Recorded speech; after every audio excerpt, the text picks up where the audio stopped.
Yeah, right.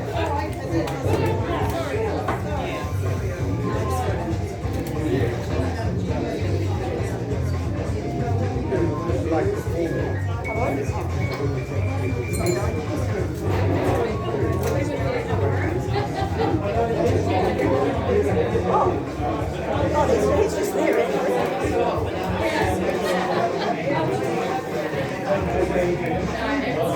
I lost my glasses. Probably might need them one because I have to read it.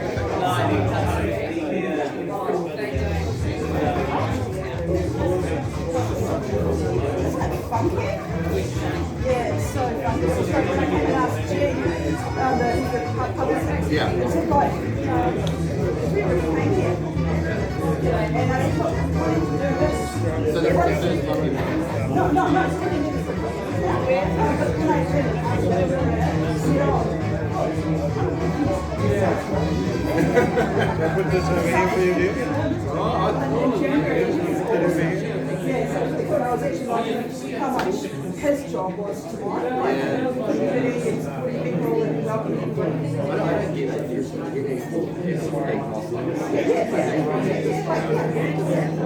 just crazy. Okay, so Hello? yes, it is. Kia ora tātou. Lovely to see you all. Welcome to the Common Good. And a special welcome to Mike Joy. Really thrilled to have you here tonight, Mike. Yeah, so, and we'll have you introduce yourself a bit more fully a bit later on. If this is your first time to the Common Good, I just want to let you know, so I'm Jill McDonald, I'm a minister at St Andrew's Presbyterian Church here in Hastings, and you might be thinking, well, that's really weird, a minister doing something at a pub, but actually Jesus used to do stuff and just go and meet people where they were, and that's what I like to do. And we've been doing the Common Good for actually probably about 18 months now, and I kept meeting people in Hawke's Bay. I've been here about nearly 5 years, but kept meeting people who are really interested in social justice and wanting to make the community a better place, but would never think of the church as a place to outwork that. And so I thought, oh gosh, whereas I'm really passionate about social justice, and that's why I'm a church minister.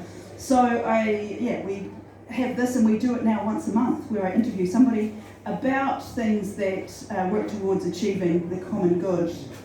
And so, because we believe that God longs for the flourishing of all people and of creation, and that's why we're here. And while at the moment, I guess we're mostly just like talking about stuff, but we hope that we eventually kind of build a movement and that we can actually go do stuff too. So welcome, lovely to have you all here.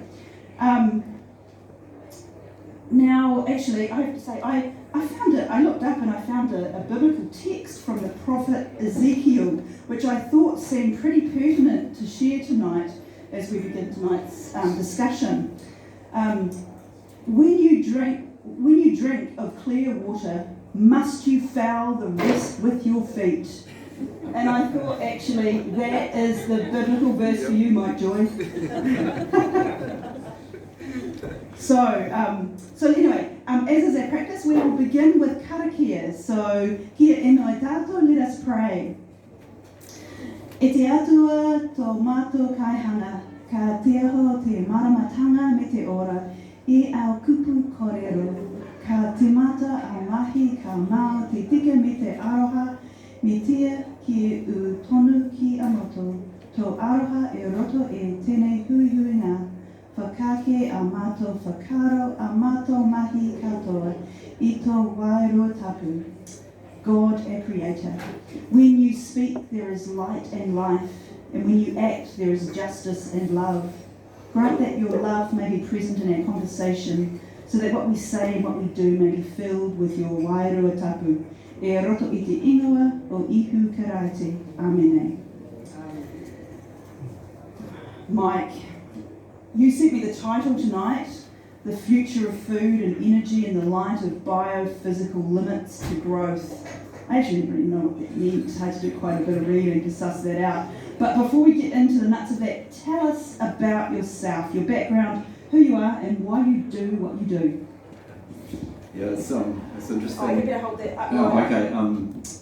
It's interesting just talking to Jill tonight how similar, in a way, what we come through is. And well, I didn't go to university until I was in my mid-30s.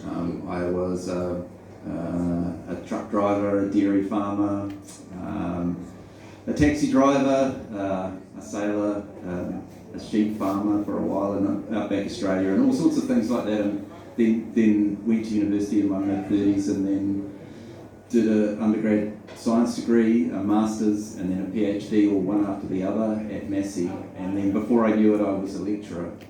And the similarity was because we were talking about Jill, sort of doing the regular church thing, going, sermons or whatever they are, and that kind of really constructed versus this real Jill. This is the first time I've met her tonight. He was expecting a really old biddy. I thought she wouldn't know how to work the email, so I was very careful in my responses.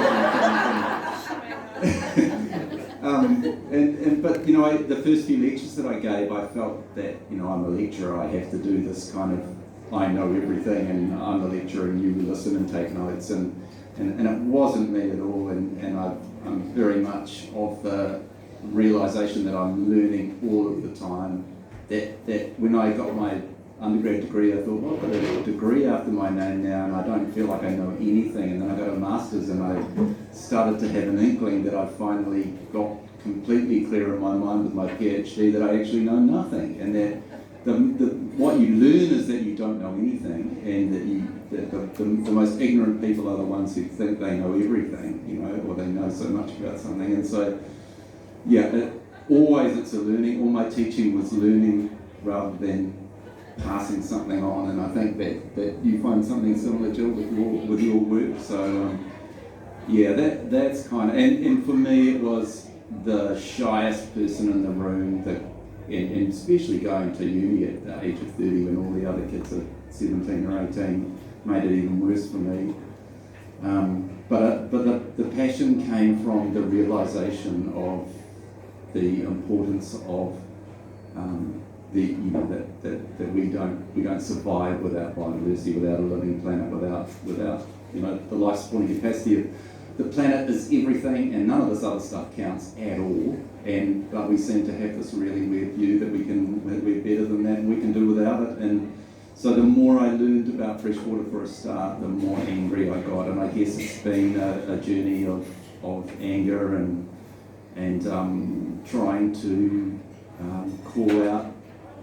I don't even feel that angry towards the people at Dairy New Zealand or at Fonterra, and I have lots to do with different people in those places because I kind of know that that's their job and they want to do that. I get angry with the people who are supposed to be, who are paid to be protecting the environment and fail. And so yeah, that's where a lot of my work is just calling out that the bullshit basically, and bullshit seems to be getting rife, more and more every day. And now it's moved on to energy and climate and that kind of thing, because I've never been able to just narrow down. A lot of my colleagues could be reductionists and bury themselves in, like I worked on native fish for a start, and that was so much fun and I miss it, but I can't not see the bigger picture. And the bigger you look, the more you see the interconnectedness of everything, and then you have to try and understand all of that stuff. And I see that, I understand that humans, that we like to kid ourselves, and helping us kid ourselves about the future is big business for a bunch of people, and we're kind of dragged into that thing, and so trying to point out that is kind of... Yeah, just over dinner you talked about some really shocking high numbers of people who work in comms in a few different industries. So we just found out from a friend who works for DIA, Department of Internal Affairs, they have 64 comms staff there now. So I think there was a journalist wrote a couple of years ago, NPI had 74. I hope there's no comms staff. Well, no, maybe I do hope there's comms people here. There's a communications staff, So they're like a barrier between, you can't talk to a Niwa scientist or to any scientist. You have to talk to their comms people, and so they write. The latest thing was Environment Aotearoa report from Ministry for the Environment was just a complete. It was propaganda. They're just propagating lies, and what we really need and want is, here are the facts. This is what's happened. This is how much it's changed. This is the direction it's going in. But instead we get glossy photos and lots of nice stories about well-being and things, and no real stuff that you can do. And so it's becoming a huge business. So the reality is, probably if you work for an organisation like that, it would be really hard for you to talk to people. Yeah, and I mean, the people I know, my students and friends who work in these organisations, are incredibly frustrated with the rubbish that comes out, the university never has comm staff, but they never sort of have bothered, they never really interfered with them. I'm lucky in that way. I guess universities haven't really got into that yet. So, the future of food and energy in light of the biophysical limits to growth. What do you mean? Well, when I sent you that article that I wrote in the conversation recently about it, it's huge, but it really starts with the limits to growth work. So there was a bunch of young scientists that worked. At the average age of this little group of them at MIT in the States, that was 25. This is back in the 70s. The Meadows, Donella Meadows, and her husband and a couple of other people, and they were funded by the Club of Rome, because there was this kind of some rich people that started to realise that things were not looking good back in the 70s, and they wrote this computer program just for these very early computers that predicted, and it was called The Limits to Growth. And they modelled into the future what would happen to resources and populations, and that was in the 70s, and it got rubbished because all of the big business didn't want to know. They didn't want people to know there were limits to growth. They wanted to keep on, growing the business side of things, and so it was updated every 15 or 20 years, and amazingly accurate predictions. And the last update was a year ago, and well, I think it really telling in that it was one of the senior partners at KPMG, which is quite a conservative firm, I understand, and in the head office in the UK, I think, who did this. She did a PhD and re-looked at those numbers and re-ran those programs, and they are still bang on. And if you are not familiar with them, have a look. But around now, from 2020 onwards, you see this huge inflection, this huge change where population starts to die. A whole bunch of massive changes happen because we've pushed everything past its limit. I think the best way to, one way to think about it is, and I don't know how many, you come along to something like this because you're interested and you probably know a lot more about it than the average person, but so most of you all know that on April the 19th, that was Earth Overshoot Day for New Zealand. And that happened a month earlier. It was May 15 last year.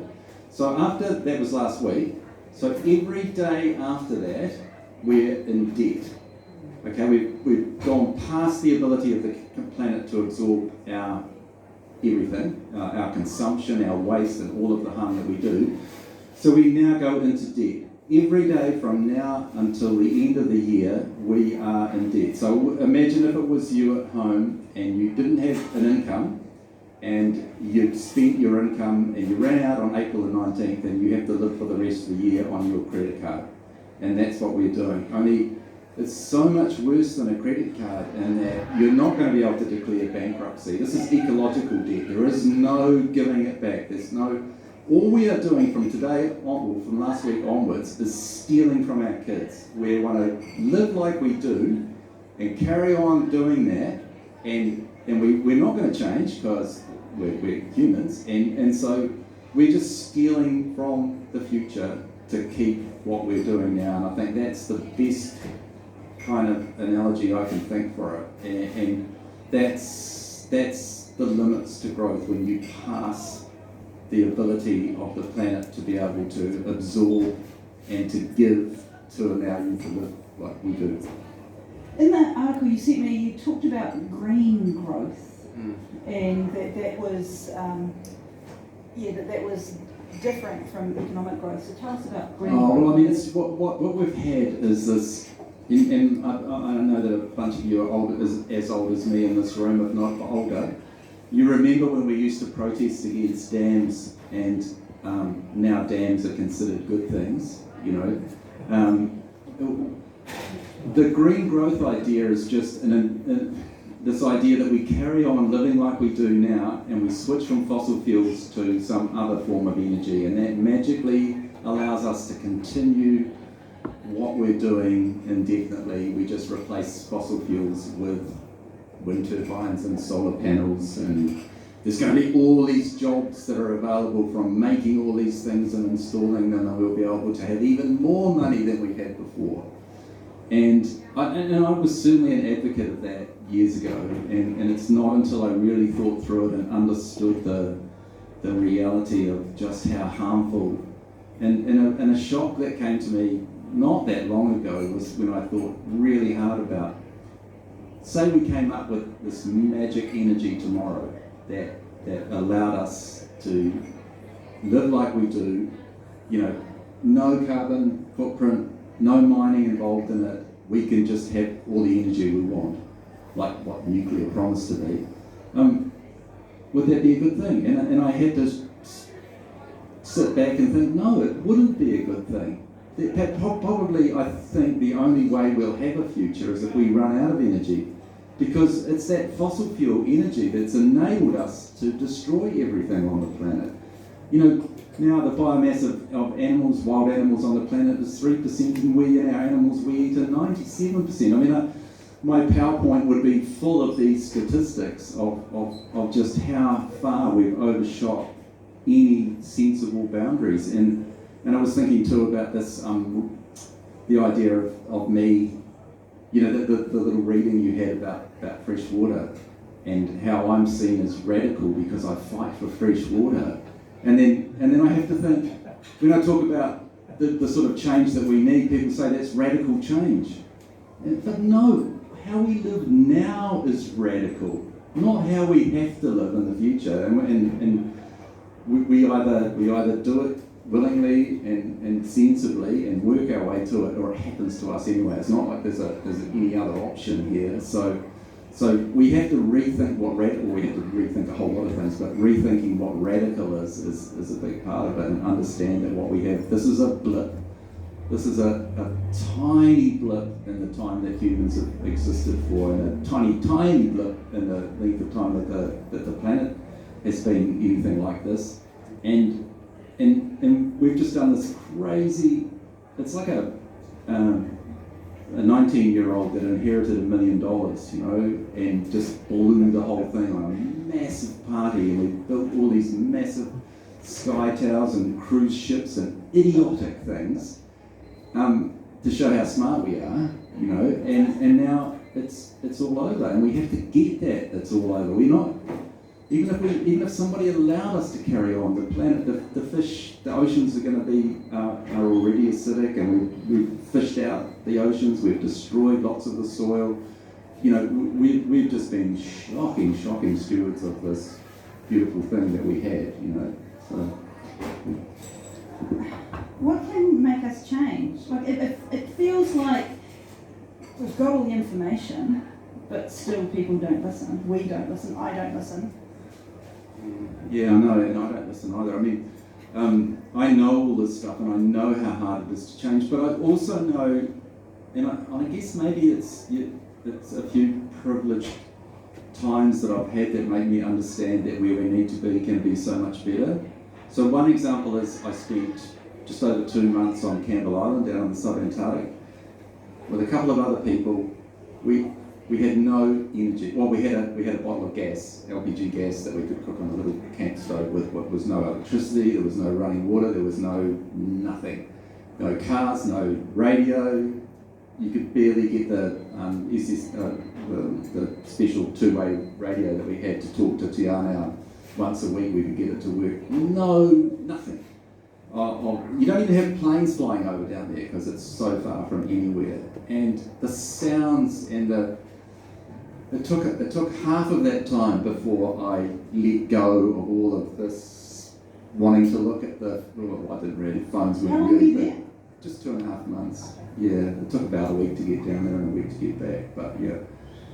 But that, I mean, so some of you may have experienced something similar, but that disconnection completely from the high-techy kind of world is such a valuable experience, you know, to understand that actually life can be a whole lot better without all this stuff, you know.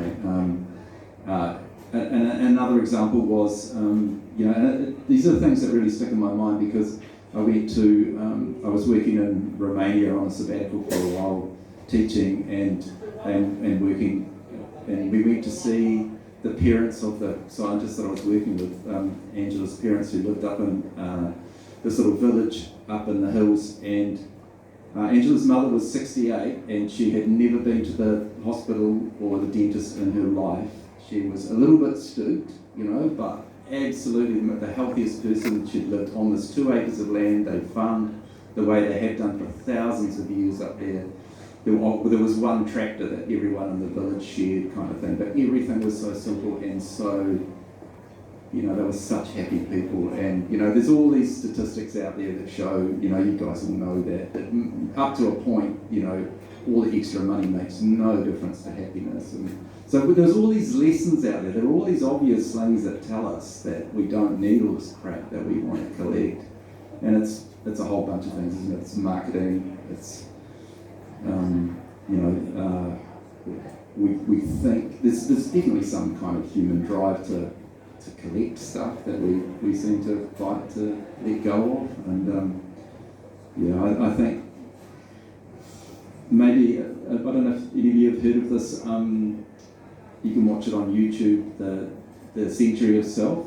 This guy, Edward Bernays, who was, he was the guy that started off marketing, basically, the first communications kind of person. He was actually Sigmund Freud's nephew, and this guy used Freud's work to figure out that you can, and the Century of Self was about convincing everyone that you deserve all this stuff, you know, that you need all this stuff. The classic example that I remember early on in the doco was that at that stage, early 1920s, I think, 30s, women didn't smoke. It was just, I mean, not all women, but it wasn't the done thing for women to smoke. And he saw this and used the work of his uncle to figure out that if he got the debutantes in New York and he paid them to smoke cigarettes as part of the publicity that went on there, and overnight he converted, you know, he doubled basically the turnover for the cigarette companies, you know, and I see how powerful that is now, you know. Who could have imagined that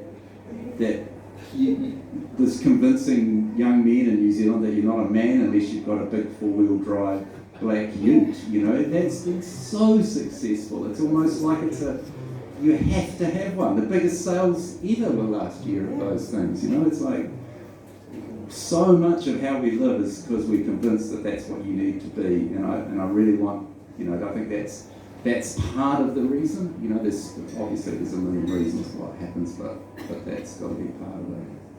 So do you think it will take ecological disaster to make us see sense? I don't know.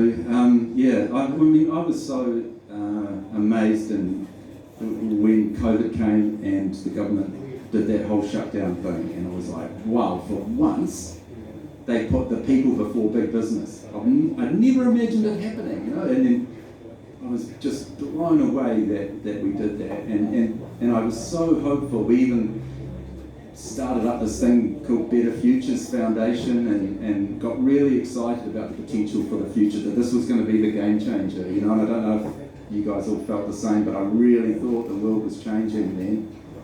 And then, you know,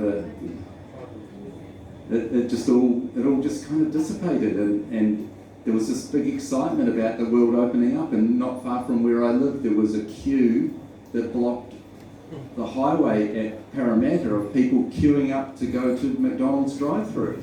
And I just wanted to cry when I saw that, you know. I was really intrigued in an article that you wrote that in the past environmentalism had a clear focus on saving the living world, whereas now environmentalism has been realigned to reducing carbon emissions. Why has that happened? Yeah, I think that's the green growth thing that we started on earlier. It's that the opportunity for profit that people see, and so I think it's seen by entrepreneurs as a real opening that people are really worried and concerned about the future of the planet, and so you come up with some scheme, you know, where you can make it sound like, you know, buying electric vehicles or putting out heaps of solar panels. I'm not saying that these aren't going to be part of the future, but they will be, but it has to be way less energy use, you know, and we have to understand that we as in wealthy New Zealanders, because we are part of the 16% of the world that use 75% of the material in the world and consume more than everyone else, and that it's not that we are the problem. And so but the green growth model is that's kind of converted environmentalism into saving industrial civilization by whatever means it takes. So if it means damming all the rivers, then we dam all the rivers and we build all these wind turbines. And, you know, I don't know, I mean, I worked for the council in Palmy when all those wind farms were going, and I was the consultant ecologist for the council. And they weren't opposing it, they just wanted to make sure that there was, so I had to sit through, you know, all of these hearings and that kind of thing, and I was kind of grumpy then about people talking about, you know, the harm of, and I still think that people need to know that our energy comes from somewhere. It's not just free, and if you can't see the oil, you know, being burned or whatever, you think that it's all right, the gas, but so you have to see these wind turbines. But we also need to understand, so for example, just read some figures the other day, one large offshore wind turbine has about 40 tonnes of copper in it and connecting it to the other ones because it's at low voltage when it comes out. To get that 40 tonnes of copper, you have to dig up 40,000 tonnes of material to process to get that copper, and that has gone up 100-fold. So when we first started, you know, go way back hundreds of years, when the copper, you know, hot spots were found, you now have to process 100 times more to get that same amount. The ore concentrations are reducing. It's the classic low fruit story. All the low-hanging fruit's been taken. You have to now get the ladder and climb up the tree. More and more effort has to go in all of the time to get that. So these things that we demand, or that green growth demands, have a massive impact. And it's somewhere else always. It's the mining somewhere else, or we just see the turbines go up on the hill. We don't necessarily see all the aggregate that got mined to go up there, the concrete, the towers. So I'm not against having some of them, but if we think that we're going to replace what we have now with that, then the cure is going to be worse than the illness. We're going to do so much harm trying to continue living like we are that we will destroy what we have, because it's just that one-off gift of that highly energy-dense material that's fossil fuels is not replaceable by the stuff that we make without a massive, massive cost. And it's not renewable energy, it's replaceable energy. It has to be replaced all the time. And just to give you a little idea of how extreme that would have to be, some work that's been done. You can work out, take the area of a country really simply, work out how much energy is used in that country, and you can come out in a flow of energy watts per metre squared. And it's not reminding people that it's not just electricity, it's total energy use. Electricity is about 20% of our total energy use. So if they did it, the UK is the best example I can think of. Worked out all the energy that used in the UK, work out the area, it comes out to 1.25 watts per metre squared. So every square metre, there's a flow of energy of 1.25 watts to power modern UK.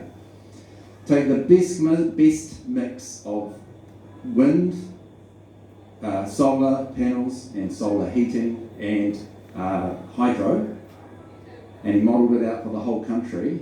And it's so easy for me to remember because he did the whole calculation. What you can produce in that latitude with that amount of wind and that amount of height, for the rivers and stuff, comes to 1.25 watts per metre squared, which is exactly the use, which means that you have to cover every square centimetre of the UK in solar panels, wind turbines and hydro, lakes and dams to power the UK. Singapore, you need 60 Singapore's area to power Singapore. Continental USA, you need half of the USA to power the USA. That means you cover everything with it. And think about, it's just not even possible. There's not enough of that material on the planet to be able to start to do that. Or another really, to put it into perspective, is we have to be fossil free at zero. No, I don't mean net zero, I mean zero by 2050 to have any hope of the future. That turns out to be roughly 11,000 days from now. So we've got 11,000 days to get down to nothing. In 2018, we used 11,000 megatons of oil equivalent on the whole planet. So that means 1 megaton, which is 1 million tons of oil equivalent, we have to reduce by every day. Get it? So we've got 11,000 days to reduce 11,000 megatons. So that is 1,500 wind turbines we have to install every day, every single day from now to 2050 if we were to do that. And that would need 770 square kilometres to do that. So we're going to run out of Earth really, really quickly, and we could cover the ocean, but you're going to be so deep that you can't hold these things up.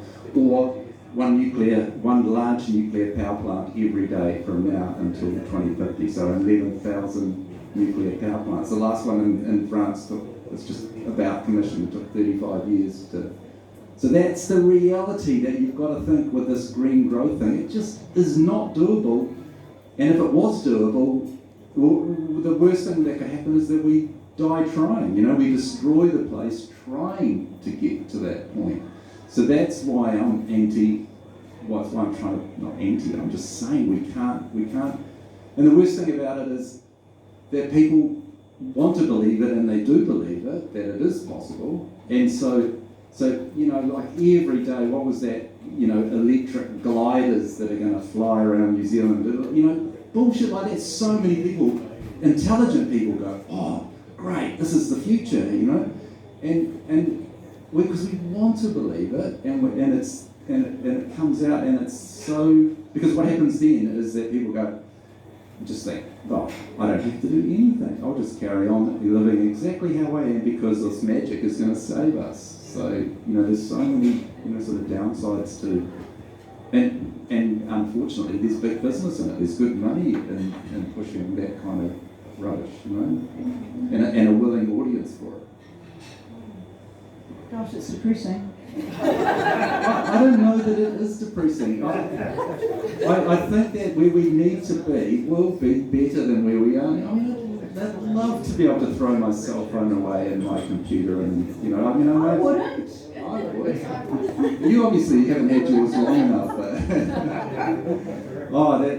that drives me nuts. I just kind of think that it's almost like there's too much information now, and it's not good for us anymore. So, this is big stuff, and there's what we can do on an individual level. So what would you say first about that?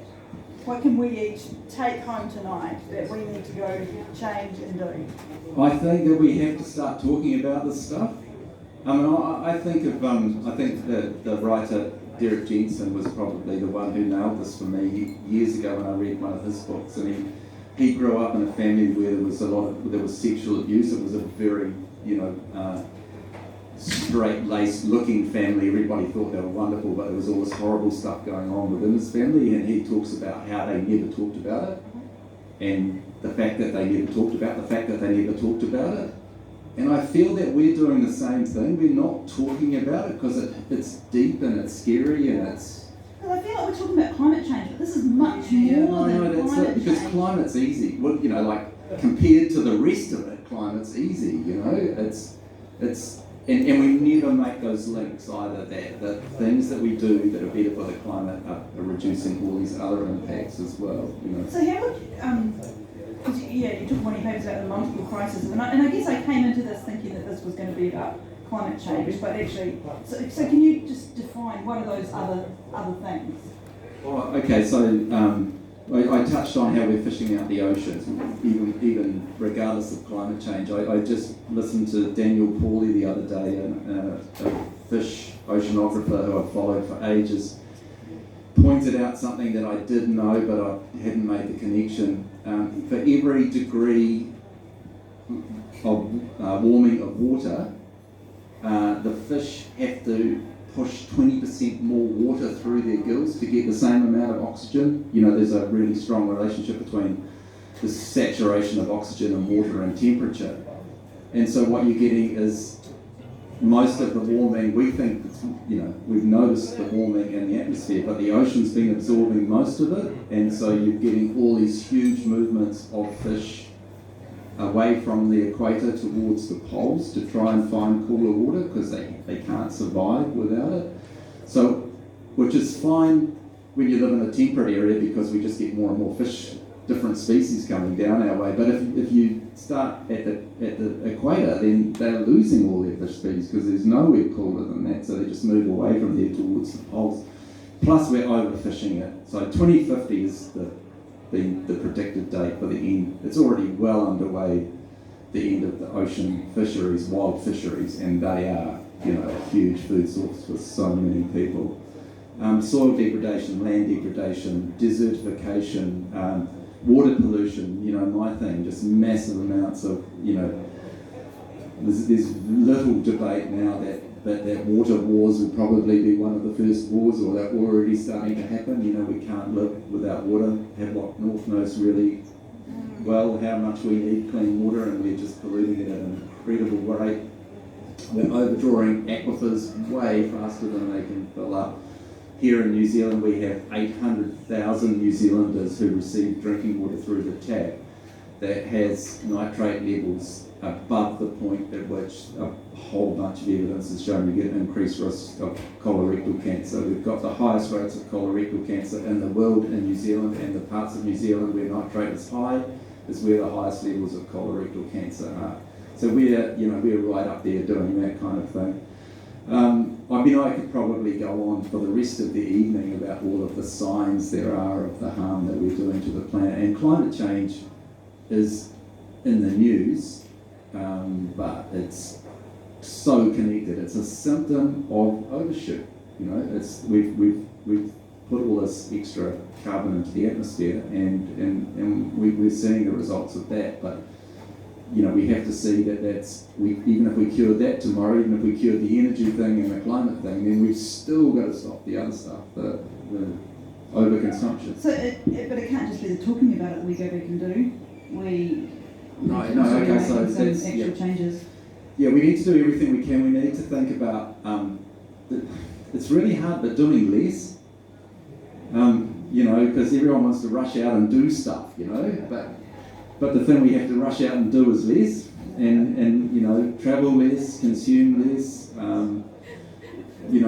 just buy less, We certainly enjoyed that in lockdown, most people did. Yeah, that's the thing that got me. What do we do on holiday? Well, most people I know go and camp by a stream or live a really, really simple life is what they do when they're on holiday. That's what we need to do. It's pretty appealing. Yeah, I reckon. Yeah, it is. And we're battling I actually think of this analogy, and I don't know if it's just me who thinks this is good, but I read this just recently. Think about, and I don't know anything in detail, I want to read more about this, but the pyramids in Egypt. Apparently they took about 5, or at least 3 generations to build those things, right? And the whole economy was thrown into building pyramids. So, everyone. So say you're the age you are now, and you're at the end of the 3rd pyramid, right? And you're looking around, and all your life, or your parents' life, or your grandparents' life, was all about building pyramids. Your friends make rope, the other friends cut the rock, other friends make rollers, other friends beat slaves and push them, or whatever. All you know is pyramid building, and it's come to the end. I don't know what stopped them from building more pyramids, but they must have gone, right, we've had enough pyramids now. Well, we're at that point. We look, we're stupid, like I mentioned, cruise ships and sky towers. We've made all our big statements about how impressive we are, and now we don't have to do that anymore. It seems impossible. Like how imagine if you were at the end of the pyramid building, you would go, what? There's no life without pyramids. How can you think that we could live without pyramids? And so to me that makes it easier, because I can kind of sympathise with what it was like for them. But they made the change. I don't know what happened after pyramids. I have to go and read about what happened post-pyramid. But that's where we're going to be. So travelling less, Yeah. eating less meat. Yeah. I mean, I don't want to get into.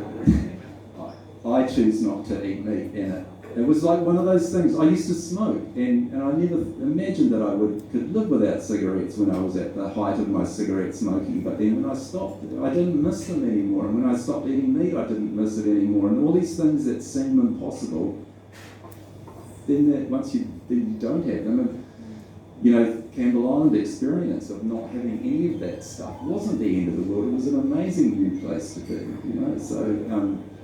I guess it's that being able to envisage what it's like and to do that change. And humans aren't good at doing change. We're really bad at changing. So I don't have the answer of how we do it, but at an individual scale.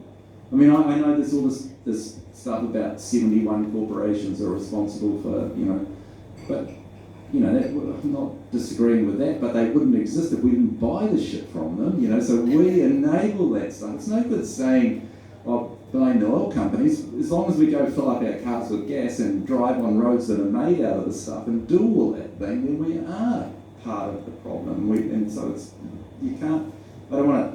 so much easier to blame someone else, isn't it? Like, it's always someone else's fault, and we can just deal to them and it will all be good. We have to change, and there's no way it's going to come from government. I had to listen to Jacinda the other day, our nuclear moment, Jacinda, opening up the transmission gully up the back of my house, saying how this is going to reduce emissions. We know that.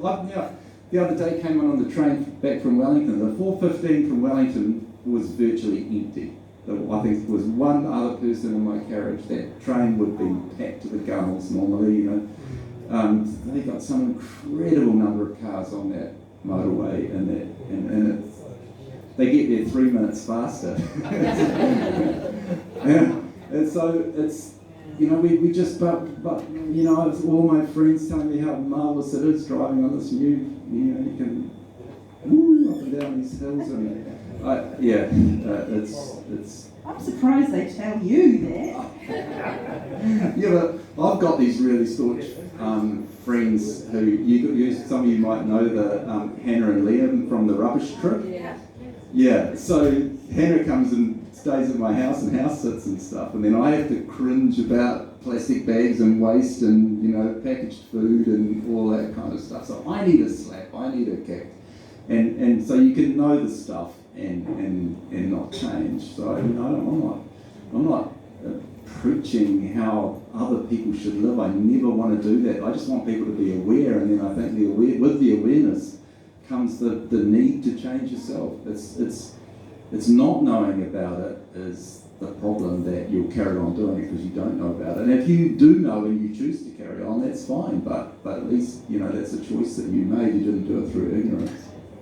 So young people are really taking this on. Yeah. Oh, yeah. I think the only time I have real hope is when I talk to young people and they really do. It seems to me that the audiences that I get when I go to places, there's the very old and the young, and there's this big chunk in it that I don't notice it tonight, but this is pretty good. Yeah. Normally there's this bit in the middle between 20 and 60 who just aren't even in the room to listen to it, so I don't know if you noticed that too. Yeah. So today you were at Hastings District Council. Tell us about that and what you're talking about. I really was amazed at your council. One, that they get on so well, because there's so many dysfunctional councils around here, and I think there were 8 in the room, and how many are there all together, do you know? Maybe, I don't know how many were councillors and how many... I think there was maybe close to 12 altogether. The mayor wasn't there, but they asked tough questions, but they were really, really open, and I was really impressed. And I think you're really lucky in this place. And they told me about how Hastings has the most this extreme disparity in wealth, and I think I'm really hopeful that for you guys, that I think you live in the right place, living in Hastings, where you could really have this new this new kind of make the real changes. And what I was going to say before was that back to Jacinda, because I lost my track there, was that there's no way, and there's a great cartoon in the paper the other day that had her with a ball, this huge ball and chain, or 2 big huge ball and chains, that were way bigger than her. One was the dairy industry and one was fossil fuel industry. And that's so true. If she was to come out tomorrow and say, right, we need to drastically change how we live, we have to reduce, she would be gone by lunchtime, right? And it's the same with they're not, so it's not going to come from them. It's never going to come from them. It has to come from down below, from ground. It has to be us that makes the change, and there has to be leaders. I think I was really excited the other day. I talked to a guy called Jeff Kira, Kira, at Massey University, who's a Māori academic who's come up with this plan to do away with supermarkets having food.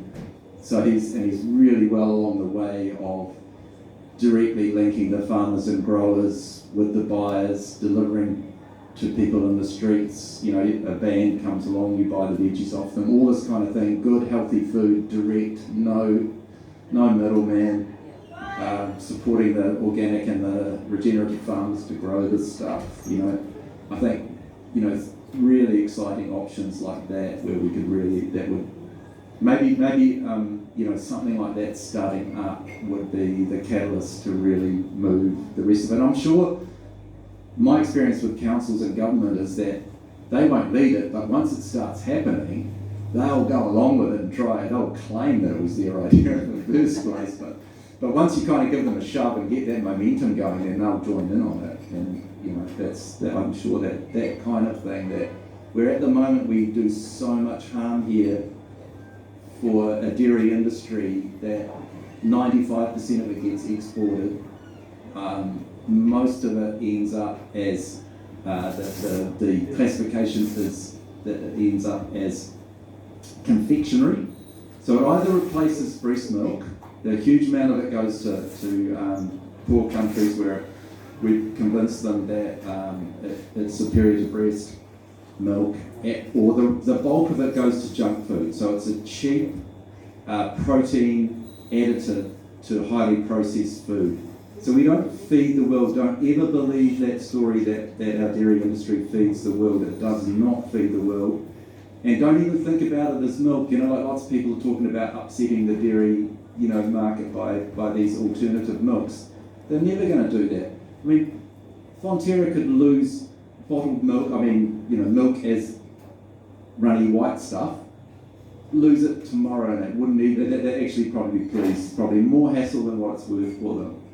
because the big market is in milk powder, and the big part of that is junk food. And so we're not feeding people, we're making people sick and obese and causing problems rather than helping. Are your words having any impact on the dairy industry? No, and they're not going to, because and Chris knows all about this, but a really good friend of ours that hopefully you'll get here one day is Peter Fraser, the economist. And he was involved when Fonterra was being set up, and we had the Dairy Industry Act. And Fonterra was required to take milk from everybody anyone could set up a farm and say, we want to supply you, they would have to take it. They hedged their bets by, this is completely makes business sense, every new operator, they built more drying capacity. They had to, because otherwise they'd be stuck with milk they couldn't do. So every shareholder, the shares went straight into building more infrastructure. So now they have this, they're locked into this production model. They can't reduce milk production without having massive stranded assets that they've spent billions of dollars on. So they're never, no business that is going to say, right, we're going to voluntarily reduce and we're going to lose huge, well, they already were in the shit for money. They're not going to voluntarily, throw themselves under a bus by having these stranded assets. So it's not going to come from the industry. And they're locked into this model, and the model is the milk powder market, which, by the way, we dry with coal.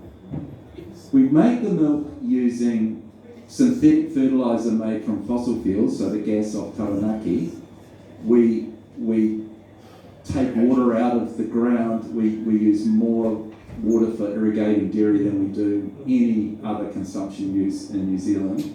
Nobody's asked anyone who owns that. It just got given to those people, those farmers, and that industry. So it's like we have incredible harm done to us, to our futures, for this industry that brings in money. Undoubtedly it brings in good money, but it doesn't do any other good other than that money coming into this country. It doesn't, there's nothing, and I've tried very hard to find anything positive about it. A bit of butter and cheese and stuff, but mostly it's not going there. We could probably get rid of 70-80% of it, and we could get rid of 95% of it, and not have any shortage of those things here. We'd just be a bit short of overseas exchange. I come from a farming family in Southland, and they don't really like what you have to say. Yeah, and I guess I hear farmers saying, oh yeah, but we're doing lots of environmental stuff. We're planting, we're doing the riparian planting and all of that kind of stuff. Yeah, but the trouble is that, there's a couple of things to think about there. Okay, who got rid of those plants in the first place? If I own a trucking business and I fix the brakes on those trucks so they don't crash into you, who am I doing a favour? Is it, should you be grateful for me for having the brakes that work on the truck? Or it's a business model, and you have to maintain it. And so all of these things are, Chris nailed it tonight that because he was talking to a bunch of farmers and said, the good farmers don't let nutrients run into their streams. They don't let sediment run off to their streams. They don't have pathogens run off. That's a good farm, because you're not wasting your stuff. You're going to have to just buy it back. If you let nitrate runs out of your system, you're going to have to buy it back as nitrate fertilizer. So it makes farming sense not to do that.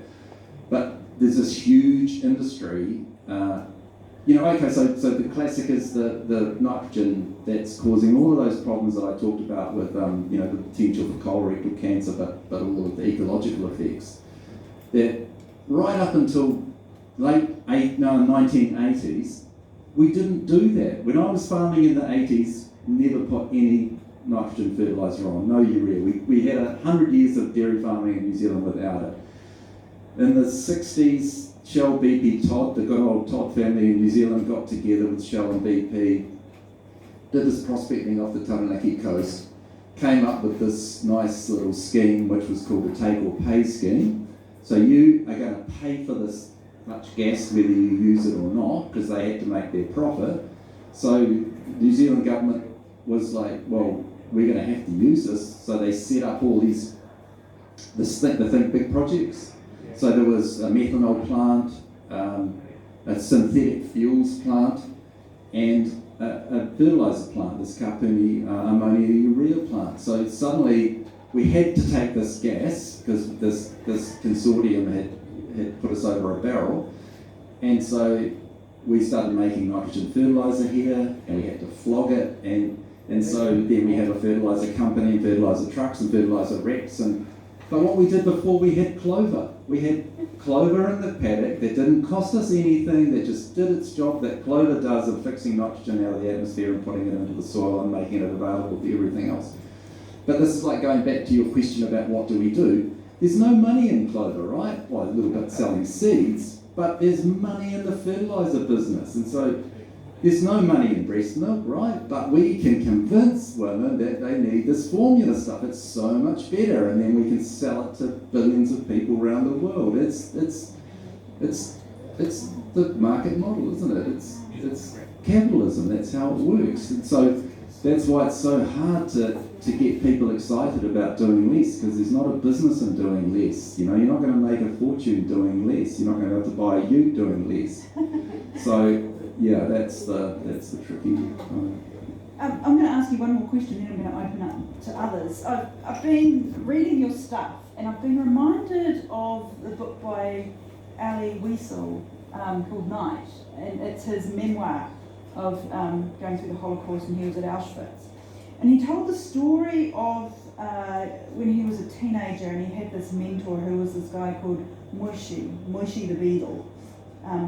And he met him in aspects of Jewish faith, but he was a foreign Jew, and he was one of the first to be expelled from the Romanian village that they lived in, and he got taken away with the other foreign Jews from that town, and they had to dig their own grave, and then they were shot by the Nazis and killed, but he survived. He was shot in the leg and managed to escape and make his way back to the village. And he stopped at every Jewish house to tell them what was happening and what they needed to do, but they didn't believe him. And I just thought, that's Mike Joy. Yeah. Well, my version of that is, and I didn't come up with it, but there's this train, you know, it's hurtling along, and somebody somehow has found out that there's a bridge, the viaduct's out, and he's running back down the train, you know. And we're all on the train, actually. You know, there's like the first class, we're in first class, we were sipping our wine, but right down the back there's people hanging on the roof and the sides and all that kind of stuff, the poor people. And no one, just go away, you know, you're ruining my evening for me, you know, stop, we've got to stop the train, we're all going to, nah, bugger off, you know, just go away, you're just annoying, you know. And so, yeah, that's kind of, that's how it feels, and it's like one of those things where you don't want to be right, you know, you don't want to go, oh yeah, I told you as the train goes. It's not really going to make you feel any better, and I can't jump off because I don't know. I mean, a lot of you here probably have tried to jump off. It's hard. It's really, really hard to know where to go to jump off, and how do you get off it, and you know.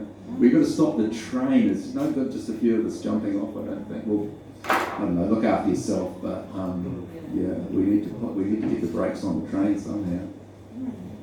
Questions?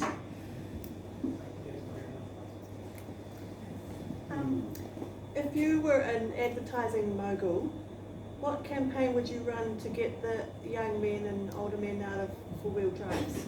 Okay, so Liz was asking what do we do the campaign to get young men out of four-wheel drives. I work with a guy, I can't remember what it is now, a trustee of the MERS Foundation, MERZ. There's a guy called Joseph MERS who's, I just met him yesterday in the flesh for the first time. He's only 33 years old. I thought he was about 300 years old. You think everybody's old. Yeah, well, he's wise though, you know. Like maybe I just. But anyway, he's made huge amounts of money, and he's got friends in some of these really big advertising companies. One that won some award the other day for the biggest advertising company in the world. and people within those organisations are getting it. And he's kind of coming up with this idea of a reverse advertising campaign. Because when I was watching Century itself, I immediately thought that what we need now is another Edward Bernays, but he is the Century of community. So we switch this thing around. We somehow undo this idea that we deserve all this stuff and we should have, because we're the most important people, to the century of community, and understand that we can only survive as communities. We can't survive on our own. We need each other. We know how much, strength we get from the bonds. You know that more better than I do. And so that, that's sort of, I think that's the way we could reverse the advertising. And these guys are talking about it, but they want $1 million to do it. That's the so, but he thinks he'll probably be able to raise millions of dollars to do it too. But that's, surely if you can make it go one way, you can undo it. I don't know. Maybe the stuff that he was using from Freud was taking advantage of natural hardwired things that we have in our psyches, and so that's how he did it. I don't know how you would undo that, because those other things aren't hardwired, but maybe it must be there. I mean, for 99% of our existence, we were hunter-gatherers, and so all of that stuff, that need for communities, should be in there. Angel. Do you know about Amory Lovins and the negawatt ideas? I'm not too keen on Amory Lovins. He's kind of his work will not stand up to scrutiny. He's kind of a believer that we can, manufacture our way to carry on living like we do. And Steven Pinker. But Lovins is nowhere near in Pinker's field, But of course there are, and there's that Swedish guy as well. But there's money to be made in selling books about how there is a future to carry on the way we do. And I'm not saying for a second that a whole lot of this technology won't be part of our future. It will have to be, but we just can't expect it to be anywhere near this level that we have at the moment. So I think that Lovins is, and the trouble is that once you start on one of these things, you can't turn back from it, and so that's part of the trap as well. I think that you need to accept that you have to learn as you go, and I would have been a Lovins fan, I would have been loving Lovins 10 years ago, but I've looked deeper now and I can see the holes in it. At the back. Hi, sorry, I'm probably going to project quite loudly because I am all the way at the back. Oh, you're doing great, actually. I was just wondering, this question of personal responsibility is coming up quite a lot of what can we do on an individual level to kind of have an impact on all the stuff that we're talking about.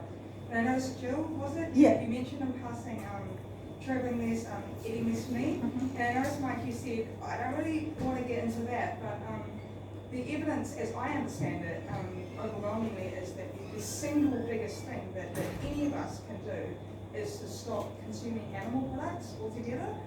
You mentioned that you choose not to eat meat. I don't know if that expands to dairy. Exactly. No, I totally agree, and that's what I would and will say. Yeah. So do you said you weren't so sure about getting into it, and I wonder what that was, because no. Okay, it's so the elephant in the room. no, I don't. Well, it's one of the elephants in the room, but no, totally. Yes, one of the big change we could make. I don't know necessarily if it's the biggest, but just because, globally, just that our meat production isn't as bad here as it is in other places, right? That's why I feel a bit iffy here, Globally, that is a big issue, and there's no way we can feed the number of people we have on the planet at the moment if there's animals in the mix, at anywhere near the level that they're at the moment. So sorry, I didn't mean to, I didn't dodge it for that reason. I totally agree. So you're telling me I can have no meat for a few years and produce 10 kids and I'd be better off? No. Okay, so yeah, that wasn't one of the options. Just a second, nominate. I don't want another one. That's the elephant in the room, just too many people. Yeah, exactly. Well, listen, the Oh, answer, but one no, child that's, policy, next. no, but I mean, it's the consumption level. Okay, so like I was just saying, we're 16% of the population that do 75 of the global population that do 75% of the damage. So if we all lived at the level Bangladeshis do, then there's no way we'd have the impact that we're having. So it's not just, it's the IPAC model. It's the impact is the multiplication of us times what we consume. That's the real issue, and that's why I'm always a bit iffy about population. It's definitely that is, but the reason we have this high population is because we used fossil fuels to provide the food to get us to here. So it's a fake number of people. It's eating the past that's allowed us to get to this density of people on the planet, and take away that input, and we won't be able to feed that many people on the planet, and there will be a rebalancing of the number of people on this planet, because we're adding 80 million a year at the moment. So think about that. Every couple of weeks, it's the population of New Zealand being added to the planetary mouths to feed model. So you're saying 30% inflation on food is fine, that'll help solve the problem? No, because Well, that's what'll happen if we don't produce much food. no, because we could feed ourselves easily. Are you talking about in New Zealand or globally? It's a global problem, not a... Yeah. Well, there's already a million people that are undernourished, a billion people that are undernourished, and a couple of billion that are short of food. It's Less than there were 30 years ago. No, that's not true. They base that on how many people live on less than $1 and $2 and that kind of thing. So you take that example of the woman that up in the hills in Romania. She lives on a couple of dollars a year and she has an amazing life. So those statistics based on dollars are just meaningless. And $2 living in New York or $2 living on the street in Mumbai are totally different measures, and it's just a silly kind of comparison, I think. Yes, people will starve. Yes, that will happen if we don't manage our way out of this, because we don't have that ability to feed that many people unless when we stop eating the past. Jim, did you have a question? Well, it's around the population thing, but surely from what you've described, nature's going to step in and reduce the humanity's number anyway. COVID. It's just what you described the situation so unsustainable. Yep. I don't think that the reductions you talk about are going to happen unless they're forced on us, and then it may be too late. Yeah, I agree in my darkest days, but I still, when I hear about when I talk to younger people and I hear about some of the ideas like Jeff Kira's idea, then I do have hope that we will change. We can change. I've changed some things. I know people have changed. So, yeah, the evidence is that we won't. I have to admit that the evidence is that we won't, but I have to hold some hope that we will do. We will manage to get this thing moving in the right direction. If we just sort of can somehow picture this other life, then I think we can do it. It's visualising it. So if you cancel all the beef out, Yep. what would you have them growing? Oh, well, no, but it's not. I'm not talking about beef here in New Zealand. You have to think about beef in feedlots. Well, we're getting them here. We've got one. Then you understand why you can't have beef. It's not like you can't have it at all. You just can't have that ratio of 97% biomass animals and humans to 3% wild. That's not sustainable in any way. So I'm not saying cut it out completely. I'm saying that it can't be anywhere near the level that it is at the moment. That idea about what do we communicate about your Campbell Islands experience? For some of us, it was lockdown.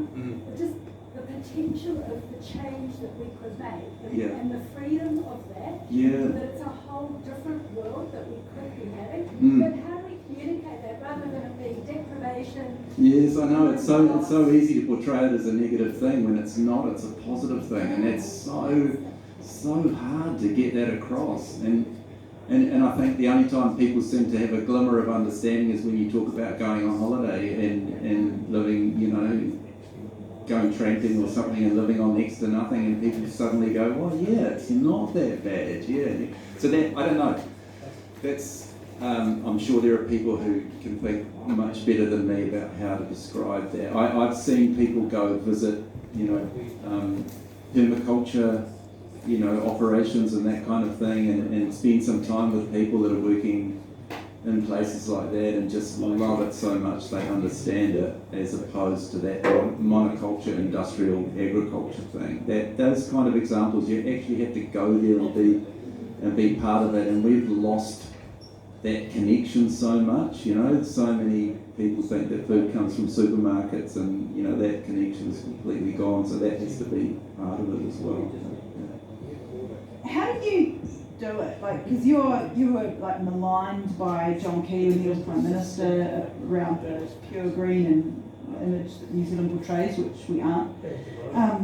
How do you know, because you're saying hard stuff that people don't like.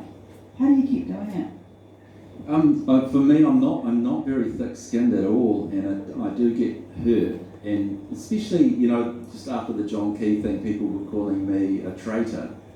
And it so hurts because I think I'm the opposite to a traitor. I'm trying to say we need to protect what we have and look after it. So, but I have to say that I've met through this process. I can look around the room here and see so many cool people that I've met and got to know through this process.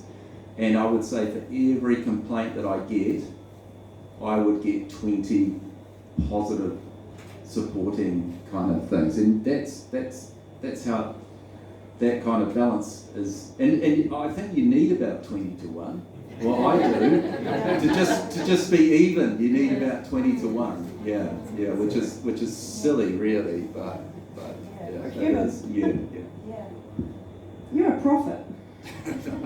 Speaking about the truth of what is happening, and I want to thank you for coming tonight and sharing some of that with us. But actually, to end, I want to ask you one more thing. What has given you hope?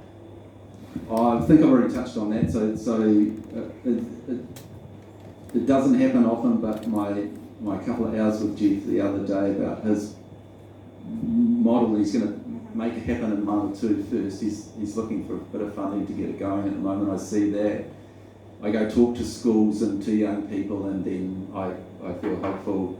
I've organised a discussion at Victoria Uni next week, and I don't know if any of you remember Jenny Rowan, the Mayor of Kapiti. She was the one who stood up and put her neck on the line to get water meters put on the Kapiti coast, reduced water consumption by 30%, and it's stayed down ever since, and there's a really good example of doing the right thing and getting voted out the next election. But her and Sophie Hanford, you guys might know Sophie, the young woman who, she's a friend who lives in the village, and so Jenny's kind of, you know, old school local government, and Sophie is the youngest, or was the youngest councillor voted on a couple of years ago on Kapiti, and they're going to spend an hour talking about their experience with local government. And I don't know how much you guys know about it or have experienced it, but there's such a gap between the elected people and the staff. You know, I'll never forget going to a meeting in Palmerston North City, and there was 12 staff around the table, and the mayor walked in, and every one of them got out and walked out again. They walked out the door, they wouldn't be in the same room as the mayor. You know, so you can have this completely dysfunctional thing, and I think that's that kind of, you have the hope that you get from somebody like Sophie Hanford, this young, you know, our version of Greta Thunberg, I think, and the older staunch campaigner that together and you know, having big conversations with them, I feel like there is hope for change in New Zealand. Yeah. So look, he's just doing something thank you, but we just so appreciate your time and your vision and your challenge to us all. So let's give him a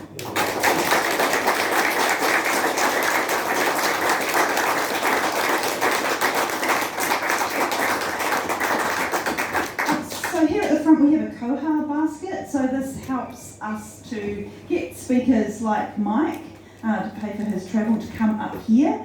So we'll send that around and encourage you to contribute, and they'll help you out at the bar too if you haven't got any cash. And I just want to thank the Common Room again for allowing us to do this. You guys are awesome. Thanks Phil, thanks Gary. And they're working really hard tonight. There's just a couple of them on, so it's pretty full on. And to let you know that our next one is on May 25th. We've got Charles Waldegrave coming up to talk about the living wage, which he was key in beginning. And it's really significant in these days with the living costs going up. So, and he's just wonderful to listen to as well. And and so to find out about the Common Good and what we do have on, look for us on Facebook or come and see me and I'll get your email address and put you on our emailing list. So, thank you all. Bless you.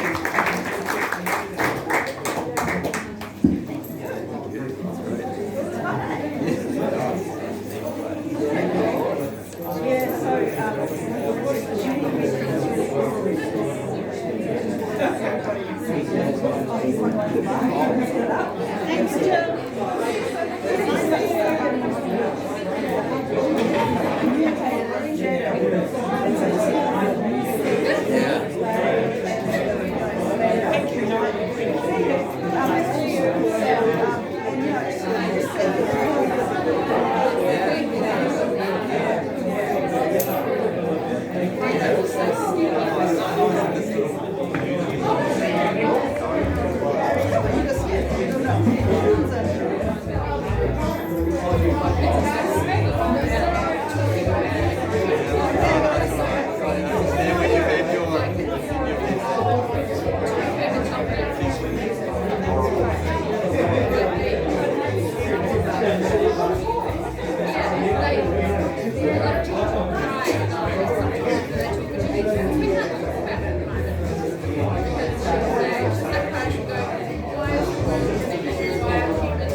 I just put in that newsletter just to say just all about the peace poll again, and we'll be putting that in just to people on board.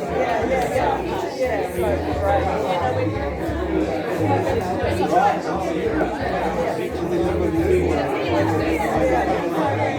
Cool. I wanted to do a multi-ethnic one on this just to present and talk about it. So if you think not actually I've asked somebody who's thinking about it in Māori Free, but there's some come along just to us who don't really know much about it.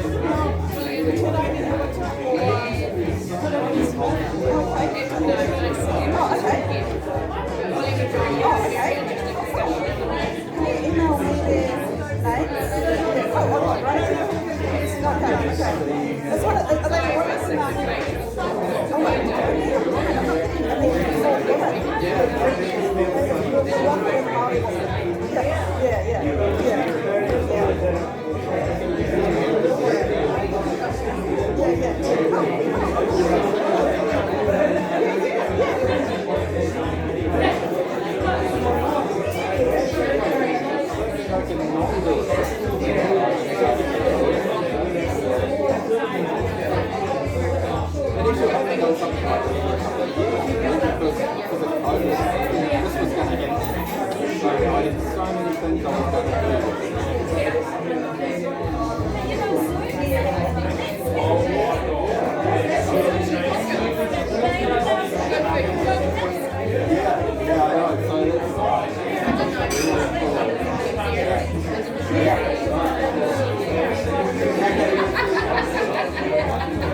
Yeah.